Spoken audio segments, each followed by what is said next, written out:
Bonjour Michel Aglietta. Bonjour. Alors, Inventer l'avenir, c'est le second volet de votre livre publié chez Michelon qui s'appelle Sortir de la crise et justement Inventer l'avenir. Donc nous allons parler aujourd'hui de comment sortir de la crise et le premier domaine dans lequel vous jugez qu'il y a urgence, c'est la finance. Alors comment remettre sur pied, quelles sont vos propositions pour remettre sur pied la finance européenne? Donc, pourquoi la finance est importante? Parce que le cœur des difficultés, on l'avait vu dans la première session, la première semaine, c'est le manque d'investissement massif, généralisé et prolongé. Et donc, ce qui apparaît maintenant dans les débats européens récemment, c'est ce besoin d'investir. Ce besoin d'investir s'est d'ailleurs manifesté par la proposition de Juncker, le nouveau président de la Commission européenne, de créer un fonds d'investissement européen.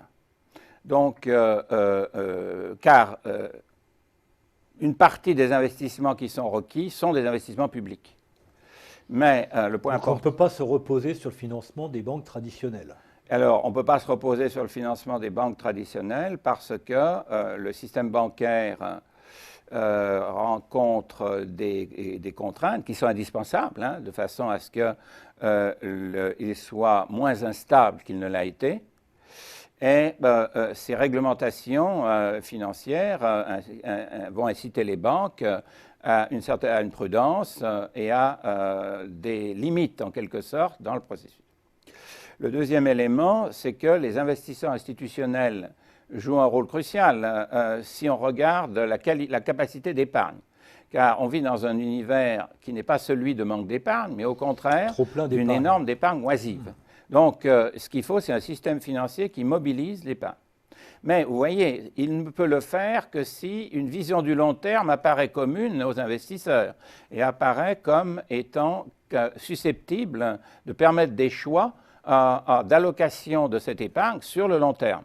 Donc on a l'impression d'un cercle vicieux et en effet, il ne peut être rompu que par, si vous voulez, la définition d'un scénario du futur par le secteur public qui indique les besoins nécessaires et qui indique les conditions dans lesquelles le risque important d'investissement innovateur peut être partagé. Et donc, aujourd'hui, le débat, il est là-dessus. Partager et mutualiser au niveau européen. Absolument. Repenser un système financier compatible avec l'idée qu'on a besoin d'un projet d'investissement large, important, du fait du retard accumulé, et qui soit décentralisable en même temps dans les territoires, ce qui est assez délicat. Et donc, mais le cœur de ça apparaît dans les idées actuelles comme dépendant d'un fonds d'investissement public, mais à participation à définir, et qui crée un montant suffisamment élevé, ce que n'est pas le plan Juncker. Donc là, ce qui est proposé, c'est la même logique. Un fonds d'investissement européen qui soit logé à l'intérieur de la Banque européenne d'investissement parce qu'elle a l'expertise déjà du financement de projets transversaux, hein, qui couvrent plusieurs pays. Mais la question, c'est qu'aujourd'hui, il est beaucoup trop faible dans la proposition qui est faite en termes de montant en capital initial, puisqu'il supposerait, pour réaliser les investissements qui sont proposés, un levier de 15 par rapport au montant du capital. C'est-à-dire que le fonds devrait endetter 15 fois le montant du capital. Et ceci a des chances aujourd'hui, dans l'aversion pour le risque qui existe, de repousser les investisseurs institutionnels, les fonds de pension, les compagnies d'assurance, etc., plutôt que de les faire rentrer. D'où l'idée d'avoir un capital plus élevé. Comment peut-on avoir un capital plus élevé? C'est là que la question de la solidarité apparaît déjà. On peut le faire en introduisant dans le fonds lui-même, c'est-à-dire en termes de fonds propres apportés, et donc dans la gestion du fonds en même temps, c'est l'intérêt. D'une part, le budget européen, c'est-à-dire qu'il faudrait redéployer le budget européen en sorte que les fonds structurels, qui pour l'essentiel ne sont pas dépensés, soient mobilisés dans cette fonction pour capitaliser ce fonds, et y introduire les banques nationales de développement. C'est ça l'idée essentielle. Les banques nationales de développement comme la Caisse des dépôts, comme la KfW allemande, comme la Caisse de dépôt italienne, sont des banques très importantes mais qui agissent de façon totalement autonome. Voilà, et donc les mettre en coordination, en réseau. Qu'elles apportent du capital qui permet d'abonder le fonds, et en même temps fassent partie par conséquent du conseil de direction du fonds, en rapport avec l'instance européenne, hein, qui va être la commission, qui va essayer de définir un certain nombre de projets, de façon à ce que les investisseurs, par leur intermédiaire, puissent faire participer, si vous voulez, à la définition de la stratégie d'investissement, leur donnerait plus de confiance pour participer au financement. Donc un système fédéral de financement dont l'objectif et impliquant les nations, financer des infrastructures, mais suffisamment délocalisées pour que les instances nationales continuent de jouer un rôle. C'est tout à fait crucial, me semble-t-il, comme pivot d'une nouvelle intermédiation financière. Alors, deuxième sujet d'interrogation pour sortir de la crise, c'est la question des dettes souveraines et du rééquilibrage des finances publiques. Comment voyez-vous la sortie de crise des finances publiques ? Alors, toutes les expériences, les analyses qu'on a pu faire sur l'histoire, sur quelles sont les consolidations réussies ou pas, montrent que ce n'est pas la même chose pour un très grand pays. Et là, disons que de ce point de vue-là, l'Europe est un très grand pays, vis-à-vis du reste du monde, que pour un petit pays. C'est-à-dire qu'une illusion que l'on a aujourd'hui, c'est que la baisse du change puisse suffire à redonner suffisamment de croissance pour pouvoir réduire progressivement les déficits publics, puis passer à des excédents et donc réduire la dette. Hein. En effet, quand vous êtes un grand pays, l'essentiel de des relations économiques sont intérieures. Aujourd'hui, par exemple, la baisse du dollar a été très importante, elle a dépassé 10%, mais ce qui compte, c'est-à-dire ce qu'on appelle le taux de change effectif, c'est-à-dire le taux de change moyen de la zone euro vis-à-vis du reste du monde, car on exporte et on importe dans le reste du monde, elle n'a été que de 4%. Je voudrais juste insister sur ce point-là. Une grande zone économique est relativement introvertie. C'est le cas des États-Unis. Absolument, et c'est le cas de la zone euro en tant que C'est le cas de la zone euro. Donc, dans une telle zone, c'est dans l'intérieur que l'on trouve, hein, dans la demande interne, que l'on trouve les forces qui permettent de réduire progressivement les déficits puis les dettes. Et alors, ce que montrent justement ces expériences, c'est qu'on ne peut absolument pas le faire si le taux de croissance n'est pas supérieur au taux d'intérêt moyen payé sur les dettes. Hein. D'où le fait de retrouver la croissance doit être l'objectif principal, alors qu'on en a fait au contraire un objectif induit. Et cette croissance doit se retrouver par la demande intérieure. Et doit se trouver par la demande intérieure. D'où la question en particulier du moteur de l'investissement dont on vient de parler. Bon. Mais ce qui pose en même temps le problème de la très basse inflation, voire la déflation qu'on trouve en Europe, qui ralentit aussi tout à fait. le règlement de cette question des finances publiques. La question d'arriver à ce qu'on appelle un policy mix, si vous voulez, une politique combinée de la monnaie et du budget, ce que l'Europe n'a jamais fait. Puisque vous aviez une banque centrale qui était responsable d'un intérêt européen par sa nature, et que le budget agrégé de l'Europe n'est que le résultat ex post des décisions nationales, qui sont faites de manière, si vous voulez, complètement séparée et souvent contradictoire.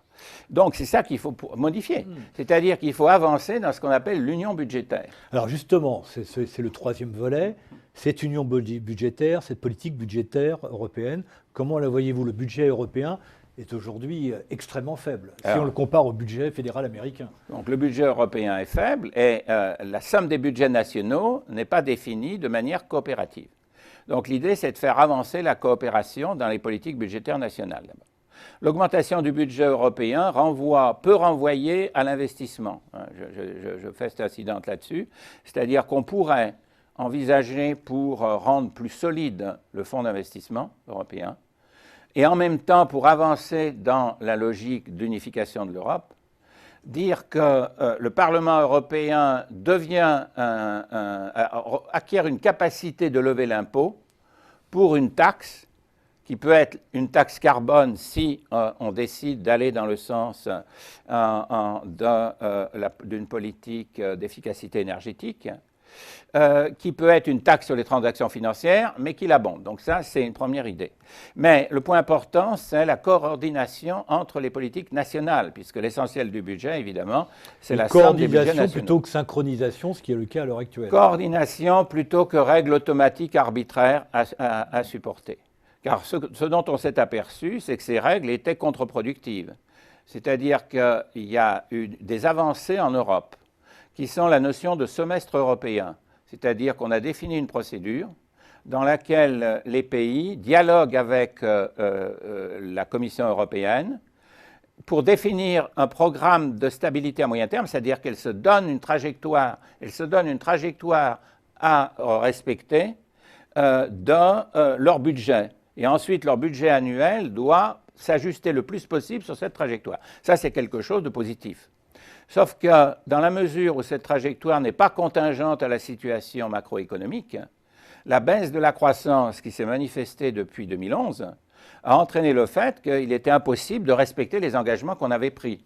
Et on ne peut pas trouver pire que de définir une mécanique dans laquelle le respect, si vous voulez, des contraintes globales de la situation macroéconomique internationale, qui fait retour sur l'Europe à une croissance beaucoup plus basse qu'on l'avait cru en 2012, eh bien, si on ne remet pas ça en question, c'est-à-dire si on ne crée pas un processus de décision mutuelle pour prendre en compte la situation, créer une situation où, si vous voulez, les contradictions sont exacerbées. L'Allemagne disant, mais vous n'avez pas respecté. Mais si on ne respecte pas, c'est parce que l'Allemagne ne fait pas ce qu'il faut aussi pour que l'ajustement soit plus symétrique. C'est-à-dire que les pays qui ont des diminutions de déficit à faire puissent le faire dans des conditions qui sont des conditions raisonnables. Donc c'est ça qu'il faut faire, et donc j'introduis dans le livre un certain nombre d'idées sur des avancées institutionnelles pour aller dans ce sens. Avant de passer à ces avancées institutionnelles, une petite remarque. L'année 2014 aura été marquée par une décélération de l'économie mondiale, sauf à un endroit, les États-Unis, dont la croissance apparaît relativement robuste. À quelles conditions l'Europe pourrait s'accrocher à la reprise économique américaine ? S'accrocher, c'est pas par les liens directs commerciaux. Enfin, ça joue évidemment, ça va avoir un effet positif, à la fois par la baisse des prix des matières premières, qui sont liés au fait que la croissance mondiale a été ralentie, mais qui a un effet positif évidemment sur les termes de l'échange. Et puis, il y a de l'exportation qui va aller aux États-Unis, mais ce n'est pas suffisant. Ce n'est pas suffisant. La masse de l'exportation de la zone euro, elle ne va pas nécessairement vers les États-Unis. Les autres zones sont très importantes. Donc, c'est par le fait que on devrait suivre la logique américaine, quoi. C'est-à-dire que si je reviens à ce que j'ai dit tout à l'heure, ce que les États-Unis ont fait, c'est-à-dire il faut relancer la croissance, et c'est seulement après que l'on peut commencer à consolider les dettes publiques. Et il ne faut pas faire l'inverse. Mais les États-Unis ont quand même un problème. C'est le marché de l'emploi, c'est le salaire qui n'augmente pas, et la question de l'évolution de la conjoncture américaine va dépendre notamment très largement de la hausse des salaires, pour établir un lien salaire-productivité. Et ça, c'est aussi quelque chose qui nous importe en Europe. Si la relation productivité-revenu, qui est cassée depuis le début, depuis 25 ans, si vous voulez, et qui fait que la croissance n'a dépendu que de la hausse de la dette, il faut revenir en arrière de ça, il faut rechanger ça. Et donc le problème, c'est bien une logique dans laquelle productivité et revenus reprennent une certaine cohérence. Oui, alors vous insistez d'ailleurs dans un chapitre sur le fait que l'Europe a détruit les systèmes de régulation et de redistribution qui faisaient sa spécificité. Il faut, selon vous, rétablir un nouveau contrat social. Donc, et vous reprenez d'ailleurs la formule de Pierre Rosanvallon qui parle de société de redistribution. Donc la société de redistribution, c'était la logique de progrès social et de cohérence qui a fonctionné après la guerre. C'est-à-dire l'essentiel du pouvoir économique dans les entreprises était un pouvoir managérial. Les choix d'offres, en quelque sorte, étaient faits par des entreprises qui avaient un objectif de persévérer dans l'aide, c'est-à-dire de continuer à croître, et investir pour cela, et qui était essentiellement géré par les managers. Les actionnaires n'avaient pas d'importance. Des négociations collectives permettant de structurer le temps sur des périodes de 5 ans indiquaient que les salaires réels devaient croître comme la productivité du travail. Et vous aviez un cercle vertueux. Donc un pilotage par les managers plutôt que par les actionnaires. Ah ben, pas du tout par les actionnaires. Hein. Rappelez la formule de De Gaulle. Hein. L'économie de la France ne se gère pas à la corbeille. Et c'était, en effet, même aux États-Unis, si vous voulez, hein, où il y a toujours eu des marchés, malgré tout, le marché des actions n'avait pas une grande importance. Donc, la globalisation financière a complètement changé ce processus. Bon. Mais le point important aussi, c'est, et ça concerne pas toute l'Europe, mais ça concerne en particulier la France, probablement l'Italie, c'est le problème du dialogue social. Ce qui a été rompu, ce dialogue social a toujours été difficile en France. Mais tant que le secteur public donnait le là, le secteur privé s'adaptait et ce type d'accord sur la répartition était réalisé. Donc on avait une société de redistribution du point de vue de la cohérence de l'ensemble des revenus. On a passé à une société dite actionnariale et financière, dans laquelle le critère de rentabilité financière a été prépondérant, dans lequel l'individualisation des salaires a fait éclater, disons, les processus de négociation collective, dans lequel la représentation collective des salariés par les syndicats s'est affaiblie énormément, donc disparition du lien capital-travail d'une certaine manière, hein, et donc un antagonisme larvé. Et des situations, si vous voulez, de très grandes difficultés pour beaucoup de salariés dans beaucoup d'entreprises. Cette situation-là n'a été compatible, encore une fois, que par une logique internationale, en quelque sorte, de croissance tirée par la dette. Et donc la question d'interrogation d'aujourd'hui, c'est si la dette ne peut plus continuer à progresser en termes de valeur créée, c'est-à-dire en termes de produit intérieur brut, on tombe dans la stagnation, ou on change de logique économique. Et changer de logique économique dans le domaine crucial, en effet, de la relation capital-travail, c'est passer d'une société qui était redistribution, qui a été ensuite une société d'actionnariat, passer maintenant à une société de participation. Se pose également une question de débouché, d'érosion de la demande, du fait de l'affaiblissement des classes moyennes. Eh bien oui, l'affaiblissement des classes moyennes est la résultante de cette distorsion considérable du partage salaire-profit et de cette déconnexion qu'il y a entre le salaire médian et la productivité. Le salaire moyen, difficile à regarder parce que vous avez eu cette énorme augmentation des inégalités salariales. Donc vous avez une couche, en quelque sorte, d'une élite qui est dans le salariat, mais qui ne l'est pas véritablement, hein, dont les revenus ont augmenté de manière énorme. Mais si vous regardez le salaire médian, c'est-à-dire le salaire des 50% les plus bas et 50% les plus hauts de l'autre côté, eh bien, lui, il a très peu progressé en termes réels. Aux États-Unis, il a même régressé sur 20 ans. En Europe, il ne progresse, il progresse dans certaines régions, pas dans d'autres, mais au niveau de la zone euro dans son ensemble, c'est pareil, il stagne. Ça, c'est le problème crucial. On ne peut pas avoir de reprise durable d'une économie et d'un développement en quelque sorte si ce lien salaire-productivité n'est pas rétabli. Et il doit être rétabli par une logique d'entreprise différente de celle des années, on ne va pas revenir à celle des années d'après-guerre.